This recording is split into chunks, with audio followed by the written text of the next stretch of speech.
नमस्कार दोस्तों, मैं अभिषेक शर्मा।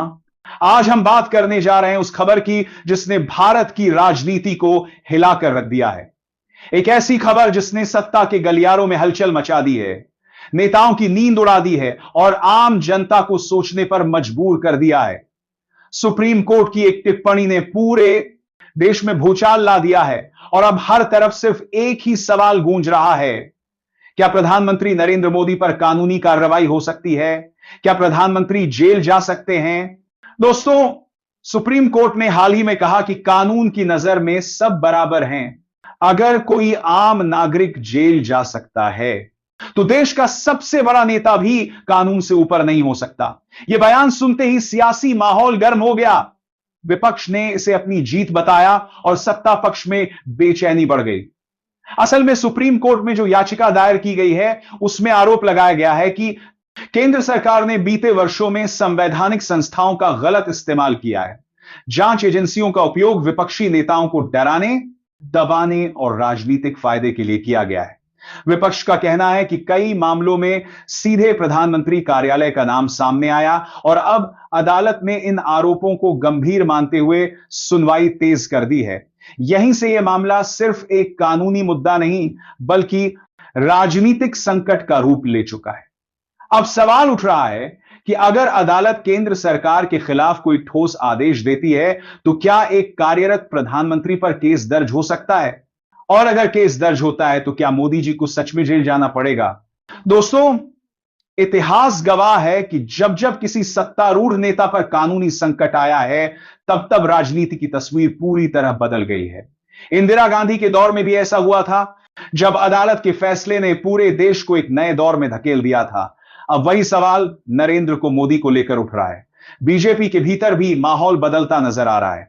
पार्टी के कई वरिष्ठ नेता मानते हैं कि बीते कुछ वर्षों में बीजेपी एक व्यक्ति पर निर्भर हो गई है। फैसले सामूहिक नहीं रहे और संगठन के भीतर संवाद खत्म होता जा रहा है।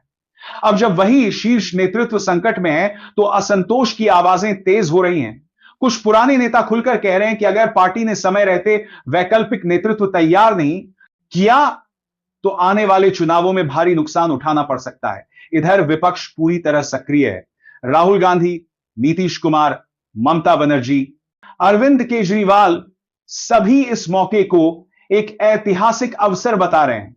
राहुल गांधी ने कहा कि सालों से हम कह रहे थे कि सत्ता का दुरुपयोग हो रहा है और अब न्यायपालिका ने भी उस पर सवाल उठाए हैं।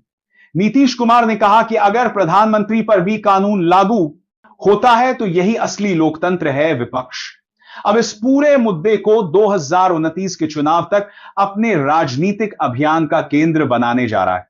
दोस्तों, अब बात करते हैं मीडिया और जनता की टीवी चैनलों पर। दिन रात यही चर्चा है कि क्या मोदी जी का राजनीतिक भविष्य अब खतरे में है। कुछ एंकर इसे विपक्ष का षड्यंत्र बता रहे हैं तो कुछ इसे लोकतंत्र की सबसे बड़ी परीक्षा कह रहे हैं।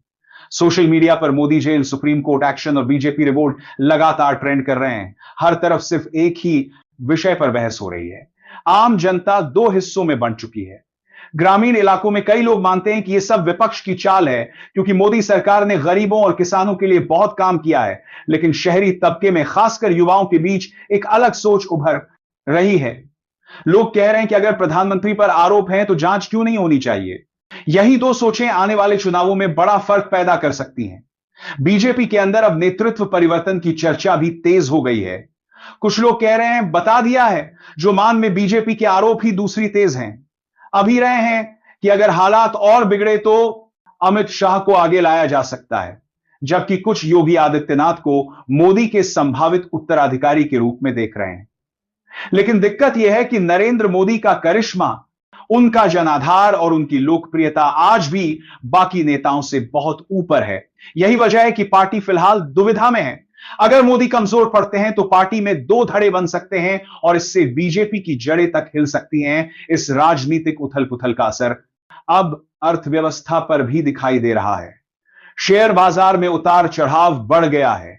निवेशक चिंतित हैं और उद्योग जगत खामोश होकर हालात को देख रहा है। हर कोई जानता है कि राजनीतिक अस्थिरता का सीधा असर देश की अर्थव्यवस्था पर पड़ता है। विदेशी निवेशक भी अब सावधानी बरत रहे हैं। वहीं आम आदमी यह सोच रहा है कि इस राजनीतिक तूफान के बीच उसकी रोजमर्रा की जिंदगी और महंगाई पर क्या असर पड़ेगा।